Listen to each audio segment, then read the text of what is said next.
It's great to be here. It's great to get started. I feel like hopping over to the questions is probably just best. You guys are gonna have it ready for me. All right, we'll start with Kareem Copeland.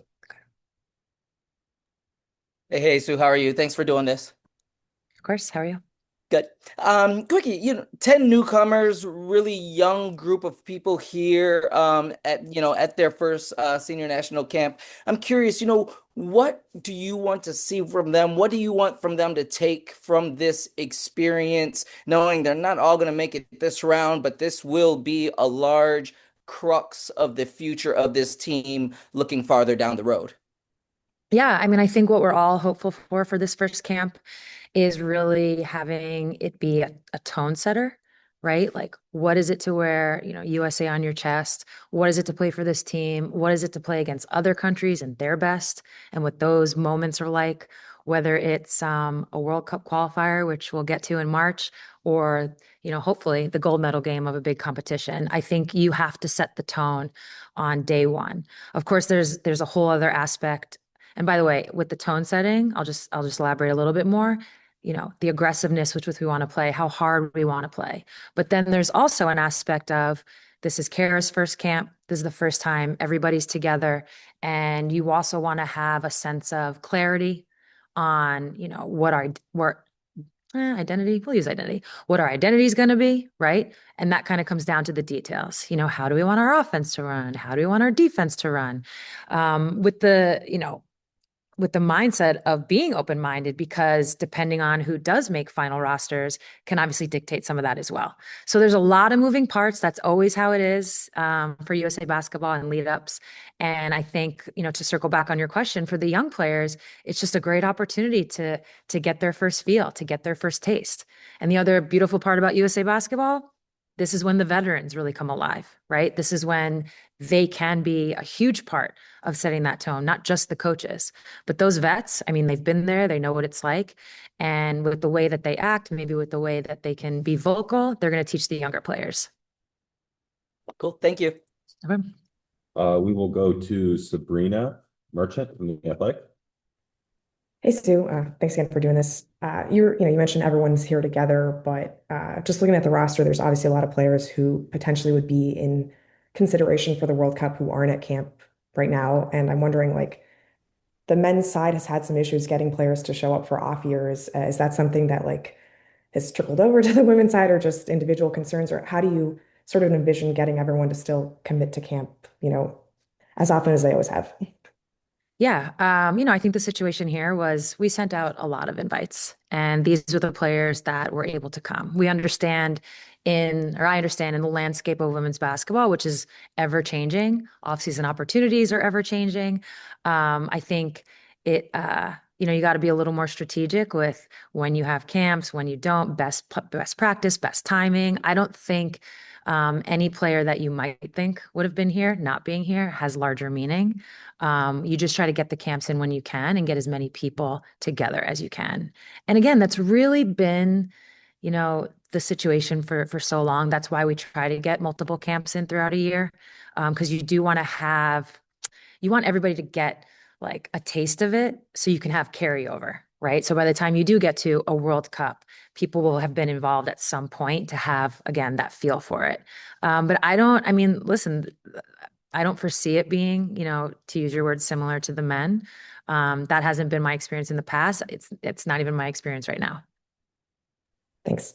No problem. Awesome. We'll go to Alyssa Hirsch, Chicago. Hey, Sue. Hi. Just curious what you thought about Angel becoming more of a playmaker this last season. Angel Reese. Yes, Angel Reese. Angel Reese.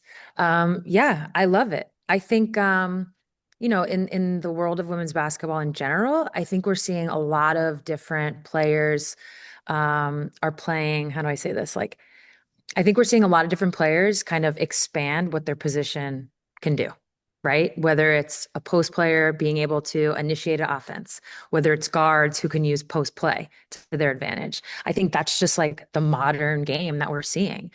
So I love to see it. I think it's really valuable. If I'm being totally honest, in the international experience, the teams you play against, a lot of them pressure full court.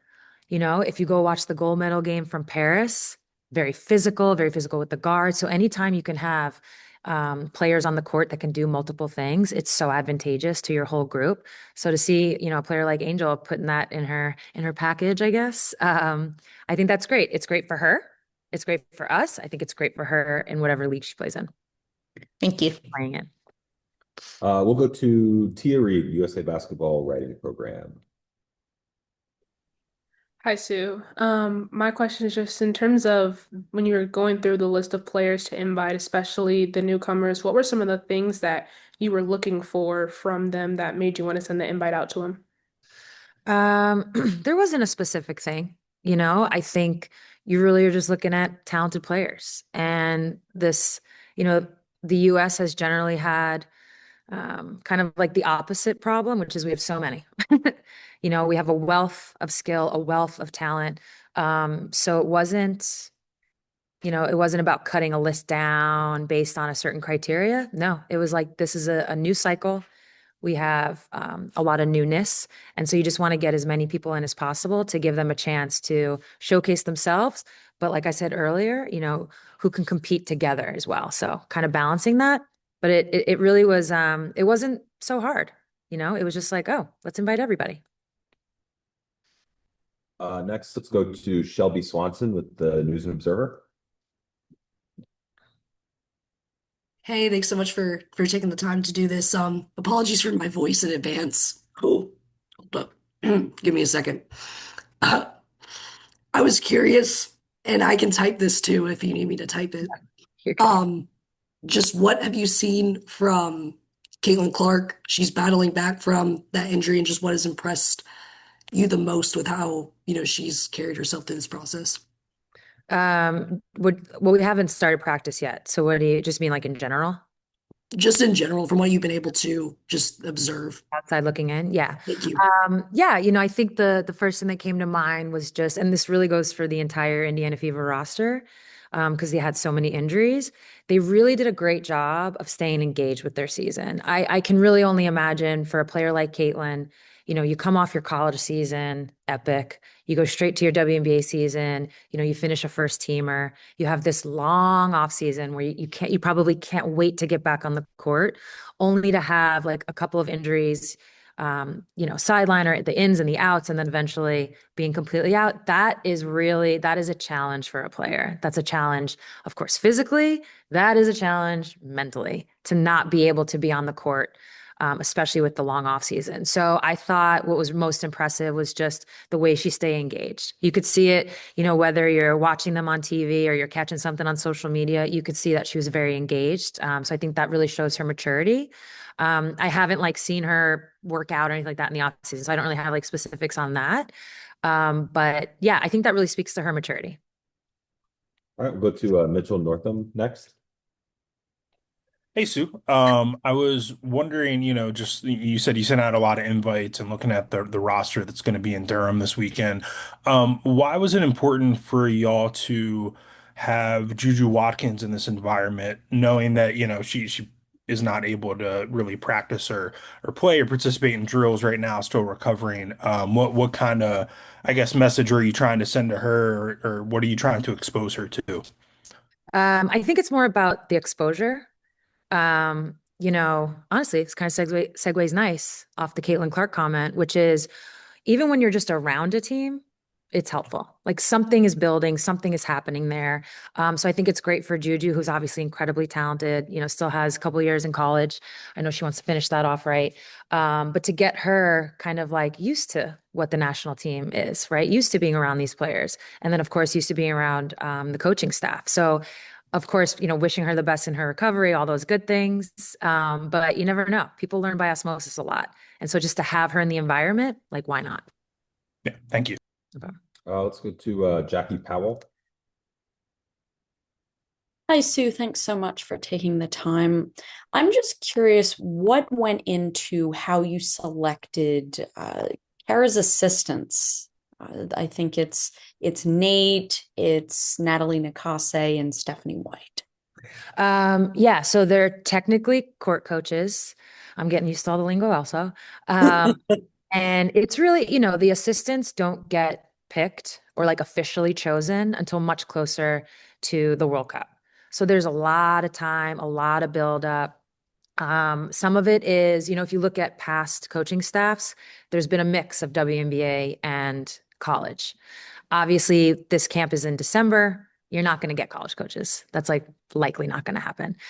So luckily, we're able to tap into like what is this like newer crop with Nate and Natalie of WNBA coaches. Of course, Steph's been in the WNBA for a while, but none have had a ton of USA basketball experience. So it's wonderful to get them in. We had a coaches meeting today, and just kind of watching everybody come together and learn. You got to learn the FIBA rules. You got to learn, what it's about, but also being able to showcase themselves as assistants, obviously in support of Kara. So you just want to see like what mix of people is gonna be, I guess, the best ultimately for the actual staff. Thank you. No problem. All right, time for one or two more. We'll go to Maggie Vanoni. Hi, Sue. Thank you for doing this. Good to see you again 5 days later. This is your first major national team camp as managing director. Just what's it been like transitioning into that role and seeing kind of this process from a totally different angle? Yeah. Well, the players are like just arriving today, so there hasn't been anything like super official. But yeah, I've definitely had some moments where it's like, oh, I'm not a player anymore. This is totally different. Like, oh, I kind of have to wear all my team issued stuff now. This is totally different. Um, but for the most part, it's been great. Everybody with USA Basketball has been super helpful. As the managing director, I did my first part, which was hiring Kara. Of course, there's roster selection that needs to happen, but that's like so far away in a sense, and so much evaluation happens between them, not just this camp, like so much until September. So in a sense, in this camp, I obviously want to be here. I want to be present. I want to be like watching everything. But it's like a perfect little segue into this role for me to just kind of be a fly on the wall. Again, just kind of watching, seeing how it goes. And yeah, I guess, I'm not a player anymore. So it's just totally different. Thank you. All right, and let's go to Annie Constable. Hey Sue, how would you define this era of USA women's basketball in that, we have vets that are going to be at this camp, but a lot of newcomers that are making their debut with the senior national team. And some of those vets, whether they're at camp or not, are closer to the end of their experience with USA basketball than the beginning, obviously.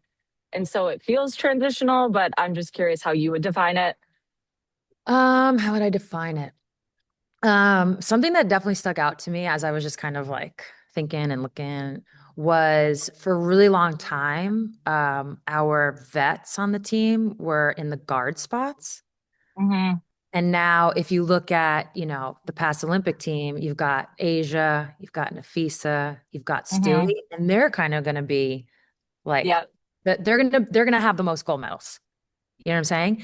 If they Mm-hmm. make the next roster, as we do.